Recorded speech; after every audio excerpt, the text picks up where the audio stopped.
그리스 정부가 국제채권단의 구제 금융을 받기 위한 개혁안을 제출했습니다. 채권단의 반응이 주목됩니다. 또 그리스 사태와 함께 글로벌 경제 악재로 떠오른 중국 증시 동향도 관심사입니다. 네, 국제부 연결합니다. 홍선기 기자. 네, 국제부입니다. 그리스가 제출한 개혁 방안에는 어떤 내용이 담겨 있습니까? 네, 그리스 정부가 500억 유로가 넘는 3차 구제 금융을 받기 위해 새로운 재정과 세제 개혁 방안을 채권단에 제출했습니다.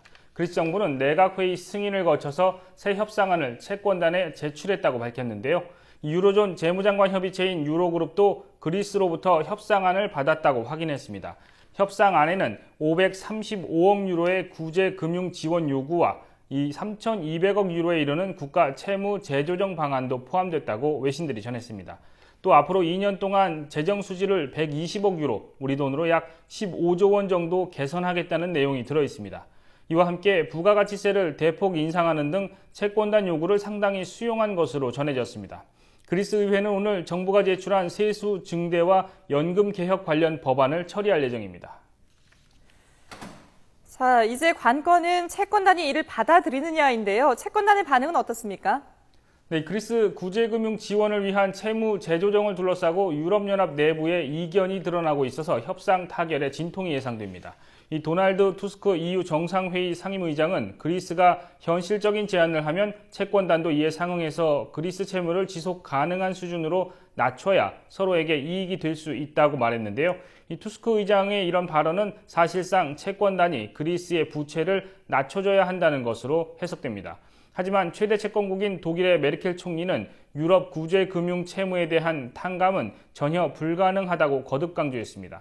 유럽 채권국들은 이번 주말 재무장관 회의와 정상회의를 잇따라 열어서 그리스의 개혁안을 검토하고 그리스에 대한 지원 여부를 결정할 예정입니다. 하지만 이 그리스가 추가로 요구한 국가 부채 탕감에 대해 독일 등 일부 채권 회원국들이 강하게 반대하고 있어서 협상 진통이 예상됩니다.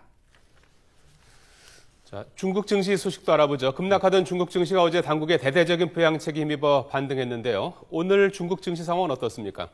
네, 중국 증시는 어제에 이어서 오늘도 상승세를 이어가고 있습니다. 중국 상하이 지수는 어제보다 무려 6% 넘게 급등하면서 오늘도 급등세를 이어가고 있습니다. 폭락하던 중국 증시는 어제 혼조세를 거듭하다가 5.76% 오르면서 반등에 성공했는데요.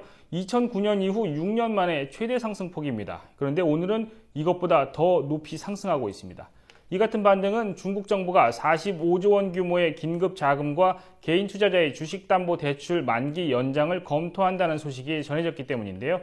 중앙은행도 이 인민은행도 앞으로 일주일간 7조 원 가까이 투입해서 주식 매입에 나서겠다고 발표했습니다.